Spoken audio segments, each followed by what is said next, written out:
अस्सलाम वालेकुम जी, this is रहीम अली ढिल्लू। आज की जो वीडियो का टॉपिक है, इस पर मैं काफ़ी देर से वीडियो बनाना चाह रहा था, लेकिन मौका नहीं मिला। मैंने सोचा बहुत ही इंपॉर्टेंट है, इसलिए आज इसको बना के आप लोगों के सामने रखा जाए। अच्छा, ये वीडियो रिलेटेड है कि आपने अपनी एवरी का डिज़ाइन कैसे करना है। हम में से बहुत सारे लोग बर्ड्स तो ले लेते हैं और बड़े बड़े एक्सपेंसिव बर्ड्स लेते हैं, और उसके बाद वो बर्ड मरते हैं, उनकी ब्रीडिंग में प्रॉब्लम आती है, एक्सट्रीम वेदर की वजह से सख्त गर्मी सख्त सर्दी में प्रॉब्लम आती है।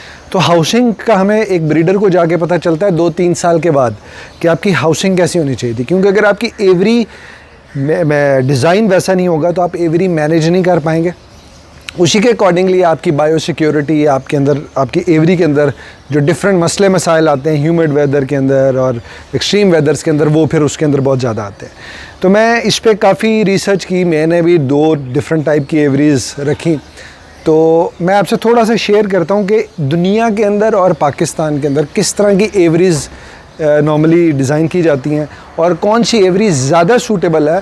हमारा ये पाकिस्तान, इंडो पाक और इनफैक्ट अरब कंट्रीज़, कुवैत, बहरीन, दुबई, ये वाला जितना भी एरिया है, इधर भी जो लोग अपनी एवरीज़ को डिज़ाइन करना चाह रहे हैं, उनके लिए ये वीडियो काफ़ी यूज़फुल साबित होगी। अच्छा जी, पहली जो टाइप एवरी की है वो है open sort of every. Open every मैं उसको कह रहा हूँ जो सिर्फ एक जाली से हमने कवर की हुई है और छत, उसका जो रूफ़ है वो भी प्रॉपरली जिस तरह आम रूम्स का होता है वैसा नहीं है, और जो उसकी साइड्स हैं वो भी वॉल्ड प्रॉपरली नहीं है, जबकि एक सिर्फ जाली से कवर किया हुआ है। और उसको हम फिर एक्सट्रीम वेदर्स के अंदर उसमें बारिश का पानी भी आता है, उसके अपने एडवांटेजेस हैं और डिसएडवांटेज ज़्यादा है। तो एक ओपन एवरी है। दूसरी एवरी है क्लोज्ड एवरीज। क्लोज्ड एवरी मीन कि किसी के घर के अंदर कोई 1-2 कमरे खाली थे, तो जैसे नॉर्मली एक लिविंग रूम हम सब के लिए होता है, उसी तरह की एवरी है। और तीसरी फिर जो एवरी है वो पर्पस बिल्ट एवरी है। मैं उसको पर्पस बिल्ट एवरी कहूँगा। और वो किस तरह की होगी? वो इस तरह की होगी कि उसके अंदर दोनों फैक्टर्स आ जाएँ, यानी कि उसके अंदर धूप भी आए, रोशनी आए, वेंटिलेशन ज़बरदस्त हो, और जब आप उसको क्लोज करके उसके टेम्परेचर कंट्रोल करना चाहें सख्त सर्दी, गर्मी और बारिश में, तो वो भी हो सके। तो आइडियली पर्पस बिल्ट एवरी ही होनी चाहिए जो लोग प्रॉपरली इसको फार्म या प्रॉपर एग्रीकल्चर के अंदर इन्वेस्टमेंट करना चाह रहे हैं, तो पर्पस बिल्ट एवरी को डिज़ाइन करें। अब इसकी इंपॉर्टेंस क्या है, इसके डूज डोंट्स क्या हैं, और अगर आप ऐसा नहीं करते तो उसके फिर जो आफ्टर मैथ्स हैं वो क्या हैं। तो सबसे पहली बात तो ये कि इसकी इंपॉर्टेंस इतनी ज़्यादा कि आपका बर्ड सही ब्रीडिंग के लिए, ठीक है, उसके अंदर बीमारी ना आए, आपकी थेफ्ट और बाकी चीज़ों से भी सिक्योरिटी रहे। तो ये इसकी मेजर इंपॉर्टेंस है कि इसमें अगर आपने कोई भी काम करना है तो उसके जो बेसिक्स हैं, ये उसकी फाउंडेशन है एवरी, तो वो होनी चाहिए। अगर आप नहीं करेंगे तो ऑब्वियसली आपका बर्ड बीमार होगा, आपके बर्ड चोरी हो सकते हैं, आपकी ब्रीडिंग पे इफ़ेक्ट आएगा, आपके बर्ड की ओवरऑल हेल्थ पे इफ़ेक्ट आएगा इसका। तो अब मैं आपको थोड़ा सा अपना एनालिसिस बताता हूँ जो मैंने इन दिनों के अंदर किया, और काफ़ी अरसे से मैं करता आ रहा हूँ कि डिफरेंट कंट्रीज़ के अंदर उनके वेदर के अकॉर्डिंगली एवरीज कैसी होती हैं। और पाकिस्तान एक ऐसा ज़बरदस्त मुल्क है कि इसके अंदर चारों तरह के वेदर हैं। ट्रॉपिकल वेदर वाले एरिया भी हैं, जो है स्प्रिंग भी आती है, समर भी आती है, एक्सट्रीम विंटर भी आती है, सब कुछ आता है। तो हमने इसको डिज़ाइन कैसे करना? अच्छा, जो यूरोप, अब हम पहले यूरोपियन साइड्स की बात कर लेते हैं। जो यूरोपियन ब्रीडर हैं उनकी एवरीज कैसी हैं? उनकी ज़्यादातर उनकी एवरीज क्लोज्ड हैं, कुछ की बेसमेंट्स में है, कुछ की बिल्कुल क्लोज रूम में है, क्योंकि वहाँ माइनस डिग्रीज़ में टेम्परेचर जा रहा है यूरोप के अंदर। यूके में भी, अमेरिका में भी, जो इस तरह के वेदर वाली जगह हैं वहाँ पे भी ज़्यादातर एवरीज उनकी क्लोज हैं। The people actually want their birds to be outside, so their birds can receive a good sunlight and fresh air. तो वो ऑफ सीजन में अपने बर्ड को बाहर का, आपने देखा होगा कुछ गोरे फिर बाहर में समर्स के अंदर अपने बर्ड्स को बाहर छोड़ते हैं, लेकिन बहरहाल एवरीज उनकी क्लोज शॉर्ट ऑफ है, उनकी मजबूरी है, उनको उस तरह करना पड़ता है। दूसरी साइड हमारी मलेशिया, इंडोनेशिया, फ़िलिपाइन और ये जो जगह हैं, ये अपनी एवरीज को कैसे मेंटेन करते हैं। इनकी एवरीज सॉर्ट ऑफ ओपन है, और अब वो भी आहिस्ता आहिस्ता ओपन क्लोज्ड, वो जो हाइब्रिड साइड है कि ओपन करना चाहें ओपन कर लें, क्लोज़ करना चाहें क्लोज़ कर लें, उसकी तरफ जा रहे हैं। तो अभी आप उसमें वीडियोस भी देख रहे होंगे कि वो किस तरह उनकी एवरीज हैं। तो क्योंकि वहाँ वेदर ट्रॉपिकल एक जैसा रहता है, तो एयर वेंटिलेशन उनकी बेहतर है। सम टाइम कुछ एवरीज के कुछ पार्ट्स उनके ऊपर रूफ साइड से भी ओपन है और साइड्स भी ओपन है उनकी, क्योंकि उधर वेदर एक जैसा है। अब पाकिस्तान के लिए क्या सूटेबल है, ख़ास तौर पे क्योंकि मैं पंजाब में हूँ, लाहौर में हूँ, तो यहाँ पे एक्सट्रीम वेदर जा रहे होते हैं, और मोस्टली और भी बहुत सारी जगहों पे यही चीज़ें हैं। कोयटा साइड पे चल जाए उधर, या कराची में चले जाएँ तो somehow maybe manageable, but ideally कैसा होना चाहिए। मैंने अपना जब ये सारा एवरी बनाई तो उसके बाद स्टेप बाय स्टेप वीडियोस लेता गया, जब लेबर आ रही थी, जब ईंटें वो आ रही थी, जब वो सारा कंस्ट्रक्शन मटेरियल यूज़ हो रहा था, फिर उसका डिज़ाइन मैंने कैसे बनवाया आर्किटेक्ट से, और उसकी सारी चीज़ें, तो वो मैं सारी चीज़ें आपसे वो शेयर करता जाऊँगा। मैंने बड़ा वर्कआउट इस पर करके अपनी एवरी को डिज़ाइन किया। उसके स्टेप्स क्या हैं? सबसे पहले तो जो जगह आपकी है वहाँ पे कोशिश करें, अगर आपके पास ग्राउंड फ्लोर में जगह है या आपके पास लॉन बहुत बड़ा है तो ग्राउंड फ्लोर इज़ आइडियल, लेकिन 90% लोगों के पास रूफ टॉप अवेलेबल है। मेरी एवरी भी ऐसी है।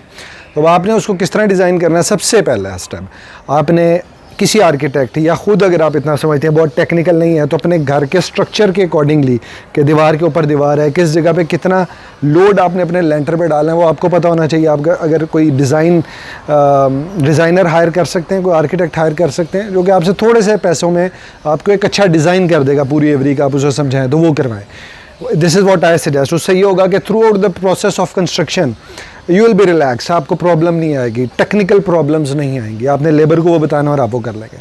फिर आपने उसको ठेकेदार हायर करना है, लेबर रेट पे करना है, it's totally up to you, वो आप करें। जिस जगह पे आप जो सोसाइटी या टाउन है उसकी परमिशन ज़रूर लें ताकि ड्यूरिंग द कंस्ट्रक्शन आपको प्रॉब्लम ना हो। फिर उस टाइम पीरियड के अंदर अगर आपके कुछ बर्ड्स आपकी एवरी में पड़े हुए हैं जो आपके बर्ड रूम के, तो उनको आपने कहाँ शिफ्ट कर रहे हैं, उनके लिए एक अलग स्पेस जहाँ पे ड्यूरिंग दैट कंस्ट्रक्शन पीरियड आप अपने बर्ड्स को रख सकें सेफली, उस जगह का बंदोबस्त करें। फिर अब मैं आपको बताता हूँ मेरी एवरी कैसी है। मेरी एवरी के अंदर जो मैंने चीज़ देखी कि मैक्सिमम विंडोज़ हैं, 2 साइड्स मेरी एवरी की ऐसी हैं जहाँ पे पीछे मेरा ड्राइवर और सर्वेंट रूम है, जहाँ पे मैं विंडो नहीं रख सका। अगर ऑप्शन होती तो मैं वहाँ भी रखता। अच्छा, मेरी विंडोज़ कैसी हैं? वो स्लाइडिंग विंडोज़ हैं, ठीक है। मैं उनको स्लाइड करके बंद कर सकता हूँ, खोल सकता हूँ। इसी तरह मेरी विंडोज़ की मेजरमेंट्स क्या हैं? मैं मैक्सिमम आपको कहूँगा, एक तो अपनी एवरी की हाइट जो है वो 8 फुट से ऊपर रखें। उसमें क्या होगा कि जो हीट, जितनी भी गर्मियों के अंदर हीट प्रोड्यूस होगी वो हीट मैक्सिमम ऊपर चली जाएगी और आपके केजेस उससे नीचे होंगे, और हीट को मूव कराने के लिए ज़्यादा हाइट का आपको फ़ायदा होगा। दूसरा क्या फ़ायदा होगा कि आप अपनी एवरी के ऊपर ही, जहाँ पे आपके केजेस ख़त्म होते हैं, ऊपर आप डिफरेंट केजेस रख सकते हैं, उसके ऊपर डिफरेंट चीज़ें रख सकते हैं। आपकी ब्रीड आती है, छोटे केजेस रख के वहाँ पे स्टोर कर सकते हैं, आपके पास स्पेस आ जाएगी। तो एक तो आप एवरी की हाइट को 8 फीट प्लस रखें। जो विंडोज़ हैं वो इतनी मैक्सिमम ऊंची हों कि वहाँ से सनलाइट कोशिश करें आपके हर केज को जाए। अब आप कहेंगे कि इतनी सनलाइट का क्या करेंगे समर्स के अंदर, तो वहाँ पे आपकी जब ऑफ सीज़न होगा, जब आपकी ब्रीडिंग सीज़न चला जाता है, तो आप उसको कवर कर सकते हैं। जो आप ग्रीन नेट है उससे, या कर्टन से, या चिखों से आप उसको कवर करके और उस चीज़ को, उस सनलाइट को कंट्रोल कर सकते हैं। आप उस विंडोज़ के जो विंडो ग्लास है उनको टिंटेड कर सकते हैं, उसमें भी कुछ अब स्पेसिफिक चीज़ें आ गया वो यूज़ कर सकते हैं। अच्छा जी, अब ऊपर एवरी में आगे मैं आपको थोड़ा सा दिखाता हूँ कि डोर्स से शुरू करते हैं। अभी आप देख रहे होंगे 2 डोर्स हैं। एक ये जाली वाला डोर है, ये इसलिए है कि वेंटिलेशन हर टाइम रहे, और ये डोर क्योंकि आप ब्रीडिंग सीजन में भी और मोस्टली ओपन रखेंगे तो सॉलिड डोर अलहदा होना चाहिए। इसकी यहाँ पे दिखाएं जी, ये हुक नीचे है ताकि ये प्रॉपरली फिक्स है, हवा चले या कोई चीज़ हो तो कोई प्रॉब्लम ना है। फिर एक बहुत ही इंपॉर्टेंट चीज़, ये स्प्रिंग, ये क्यों लगा है, या डोर क्लोजर आप यूज़ कर सकते हैं, इसलिए कि आपका कोई बर्ड निकला हुआ तो जब आप एंटर हो आपको बार बार दरवाज़ा बंद करने की ज़रूरत ना पड़े। आप एंटर हुए, डोर ऑटोमेटिकली क्लोज हो। आ जाए। अच्छा, उसके बाद आपकी वॉल्स कैसी होनी चाहिए दिखाएं जी। मैंने ये पैनलिंग करवाई हुई है, थोड़ा सा जूम इन करें। ये मेरी टोटल एवरी में पैनलिंग हुई हुई है हर जगह। इसका फ़ायदा क्या होता है कि आपका जो सफाई है इसकी, जो इसको वॉश करना बहुत इजी है। इस पर कोई प्लास्टर नहीं होना, कोई चीज़ कुछ नहीं होनी, लेकिन इसकी एहतियात भी है कि ये टूट सकती है, तो इसको अगर कोई हार्ड चीज़ इस पर हिट होगी तो ये टूट जाएगी, तो इससे इसकी एहतियात भी अपनी जगह। उसके बाद वेरी इंपॉर्टेंट जो सीलिंग है, अब सीलिंग में ये सारा जो है वो प्लास्टर ऑफ पेरिस की सीलिंग जो बनी बनाई आती है, ये वो है। It's quite effective. एक तो ये हीट रेजिस्टेंट भी है, खूबसूरत भी लगती है। इसके अंदर आप ये लाइट्स बल्ब बड़े इजीली और कंफर्टेबली लगा सकते हैं। अच्छा, इसका जो सारा सिस्टम है, जो आपने इसकी वायरिंग करवानी है, वो बड़ी इंपॉर्टेंट है। अब यहाँ पे भी दिखाएं, इसके अंदर ये डीबी मैंने अलग से रखी है, इसको जूम इन कर। इसके अंदर मेन स्विचेज हैं इस डीबी के अंदर। अगर इन एनी केस अगर एवरी के अंदर कोई प्रॉब्लम आए या कोई और मसला ऐसा है तो आप इस डीबी को बंद कर दें, और अगर कोई शॉर्टेजेस आई हैं या अल्लाह ना करे फायर का कोई मसला या कोई और चीज़ है, यहीं से ऑफ करें, सारा सिस्टम आपका ऑफ हो जाएगा। फिर हर केज के जो पीछे आप, अब क्योंकि केजेस के पीछे इतना क्लियरली नज़र नहीं आएगा, इधर आए, मेरे हर केज के पीछे इस तरह के स्विचेस हैं। ये स्विचेस मेरे, ये देखें ऊपर रो में दिखाएं, ये वाला, ठीक है। ये पूरी एवरी में हर जगह पीछे स्विचेस चल रहे हैं इस तरह। वो क्यों कि जब मैं अगर केजेस में लाइट्स लगाना चाहूँ तो हर केज के पीछे से मुझे एक अलहदा से वायरिंग नहीं करनी पड़ेगी, मैंने डायरेक्टली स्विच उसमें लगाना और सारा कंट्रोल हो जाएगा। तो स्विचेस आपके यहाँ पे वायरिंग का सिस्टम प्रॉपर हो। फिर आपने एसी अगर कभी लगाने का प्लान बनता है या अगर नहीं भी बनता तो कम से कम आप वायरिंग उसके अकॉर्डिंगली करा लें, ताकि अगर किसी time if you afford AC और यू थिंक एसी ज़रूरी है तो आपकी वायरिंग हुई हो और आप एसी फ़ौरन बस एसी लगे और ऑन हो। इसी तरह एसी के आउटलेट्स भी हों। More over very important your floor पे मैं टाइल सजेस्ट करता हूँ, लाइट कलर टाइल्स हो। ये देखिए बिल्कुल वाइट टाइल है या ऑफ वाइट टाइल, जिससे थोड़ा सा आपकी एवरी जो है वो एनलाइटेंड भी रहे और इसकी सफाई ईजी हो। और ये थोड़ी सी स्लांट में ऐसे आप वहाँ इसका जो है ना जी वो एग्जिट, सारा पानी यहाँ से बाहर निकल जाता है, ठीक है। तो आउटलेट भी एवरी का आपका होना चाहिए। उसके बाद अगर आप देखें विंडोज़, तो यहाँ से दिखाएगा जी इस रूम के अंदर एक ये डोर, एक डोर के साथ ये विंडो, 1 2 3 4 इस तरह मैंने चिखें डाली हैं, 5 वो 6 और वो 7 जगह पे विंडोज़ हैं। अगर मेरे पास इस बाकी जगहों पे भी ऑप्शन होती तो मैं वहाँ पे भी विंडोज़ रखता था, क्योंकि विंडोज़ की इंपॉर्टेंस बहुत ही ज़्यादा है, जैसा कि मैंने पहले भी बताया। उसके बाद आपका जो एग्जॉस्ट का सिस्टम है वो प्रॉपर होना चाहिए, आपका एग्जॉस्ट बहुत अच्छा हो, क्योंकि गर्मियों के अंदर और ह्यूमिड वेदर के अंदर आपके पास अगर एग्जॉस्ट नहीं कर पाएंगे तो आपकी एवरी के अंदर जो अमोनिया डेवलप हो रहा है इनकी ड्रॉपिंग से, और जो ह्यूमिडिटी और बाकी जो गैसेस डेवलप हो रही हैं उनका आउटलेट हमें चाहिए। तो वो फिर आपके फैंस प्रॉपरली हों। मेरे 2 फैंस लगे हुए हैं जी, एक ये और एक उस साइड पे है, इससे पूरी एवरी प्रॉपरली वेंटिलेटेड होती है। और अगर ज़रूरत पड़े तो आप कोई और फैन भी इसके अंदर ऐड कर सकते हैं। फिर ये एक और बड़ी इंपॉर्टेंट चीज़, जो आपका मेन डोर है इसका साइज़, इसकी विड्थ बड़ी इंपॉर्टेंट है। ये कम से कम 3.5 फीट का आप रखें, अगर 4 का रख सकते हैं 4 का रखें, उसमें आपको डोर थोड़े बड़े बनवाने पड़ेंगे।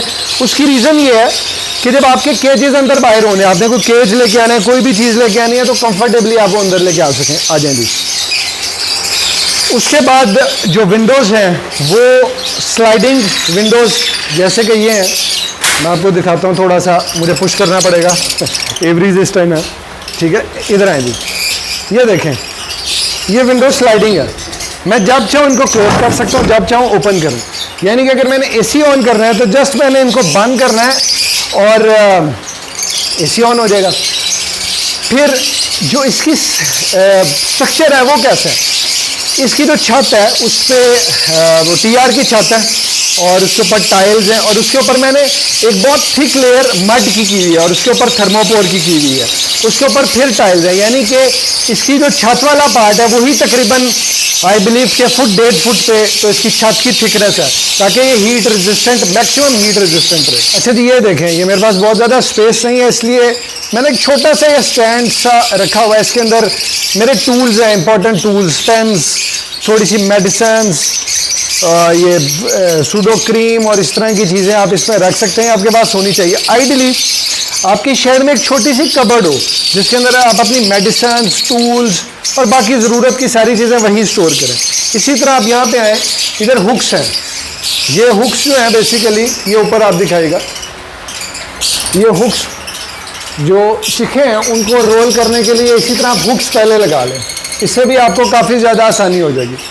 फिर आपके एवरी के अंदर ही एक जगह ऐसी होनी चाहिए जहाँ पे आप अपने जो रोज़र्स अगर आप शो में हिस्सा लेते हैं, कुछ ट्रॉफीज़ हैं, आप विनर हैं, या आप you want to win a show, you want to participate in a show, और आप एक छोटा सा बड़ा खूबसूरत सा एवरी के अंदर अपना एक फ्रेम लगाएं जिसके अंदर आप अपने रोजेट्स, अपने मेडल्स, अपनी चीज़ों को रखें, ताकि जो लोग आएँ वो उनको आपकी जो आपने अर्न की हैं इसके अंदर चीज़ें, जो आपके ये सारे चीज़ें उसको वो देखें और वो उससे भी बड़ा एक अच्छी फील होती है।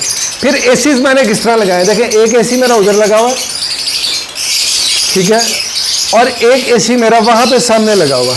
ये 2 एसीज इसलिए हैं, वो दिखाइएगा ज़रा, कि बहुत ज़्यादा एक्सट्रीम वेदर के अंदर यहाँ पे गर्मी इतनी ज़्यादा हो जाती है कि समटाइम मुझे 2 एसी ऑन करने पड़ते हैं। 2 के मैं टेम्परेचर 28 पे सेट रखता हूँ ताकि बर्ड बहुत ज़्यादा यूज टू ना हो जाए, लेकिन बहरहाल मैंने इसको इसी तरह किया हुआ। इसी तरह कैमराज, सिक्योरिटी कैमराज बहुत इंपॉर्टेंट है। ये मैंने एक कैमरा लगाया हुआ है, अभी प्रॉपरली कैमरा के सिस्टम मैंने लगाने हैं। इसी तरह मेरी एवरी के अंदर सेंसर सिस्टम भी लगा हुआ है। अगर किसी भी टाइम मैं नहीं हूँ, कैमरे से तो यही पता चलेगा कि कोई बंदा आया था, कोई चोर आया था, लेकिन वो उस टाइम तक जा चुका होगा। अभी मेरा जो सेंसर सिस्टम है, ये देखें, ये जैसे ही ये डोर ओपन हुआ तो ये लाइट ब्लिंक हो रही है और एक बहुत लाउड जो है ना वो अलार्म बजेगा, वो पूरे घर में मेरे आता है। मेरे फ़ोन पे मैसेज आएगा, मेरे फ़ोन पे कॉल आएगी कि somebody tried to invade in your every without your permission. तो ये भी बहुत इंपॉर्टेंट है कि सिक्योरिटी सिस्टम भी आपका इसी तरह हो। अच्छा जी, अब जिन लोगों ने कूलर यूज़ करना है, क्योंकि मैं कूलर भी यूज़ करता हूँ, तो ये किस तरह मैंने इसको रखा हुआ है, मैंने अपनी एक सेंटर विंडोज़, अगर आप यहाँ से दिखा सकें, प्रोटेक्शन के लिए उसमें देखें हर जगह कुछ लगा हुआ है, सरिया लगा हुआ है और ग्रिल्स लगी हुई हैं ताकि कोई इसको सिर्फ जाली को तोड़ के अंदर ना आ सके। इधर मैं अपना कूलर लगाता हूँ, तो कूलर के लिए भी आपने अपनी स्पेस अलहदा से रखनी है, और जब आप इसको बंद करना चाहें तो आप इसको बंद कर सकते हैं, नो प्रॉब्लम जी। तो वीडियो काफ़ी लंबी हो गई, लेकिन आई बिलीव कि क्वाइट इंटरेस्टिंग होगी। मैंने बड़ी आपको जो डिटेल्स थी ना, मैंने डिटेल्स में जाने की कोशिश की है। इससे ज़्यादा भी जा सकते थे, फिर वीडियो बहुत ही लंबी हो जानी थी। तो ये छोटी चीज़ें आपको लग रही होंगी कि क्या बता रहा है ये, साइजेस डोर के और क्लीनिंग सिस्टम और ब्ला ब्ला, लेकिन बिलीव यू मी कि छोटी छोटी चीज़ें मेक्स अ बिग डिफरेंस आपकी ओवरऑल एवरी मैनेजमेंट के अंदर, और आपके बर्ड इतने रिलैक्स होंगे। और इसके अंदर जो इंटरेस्टिंग पार्ट है, जिस तरह की एवरी मैंने डिज़ाइन की और जिस तरह की एवरी मैं आप लोगों को सजेस्ट कर रहा हूँ कि इसके अंदर ये क्लोज एवरी भी है, ये एक ओपन एवरी भी है, ये मल्टीपर्पज़ आप इसको यूज़ कर सकेंगे। तो आई बिलीव कि इससे काफ़ी लोगों को जो इस साल एवरी बनाना चाह रहे हैं और जो लव बर्ड और एविकल्चर के अंदर आना चाह रहे हैं, उनको काफ़ी हेल्प मिलेगी आई बिलीव। Thank you.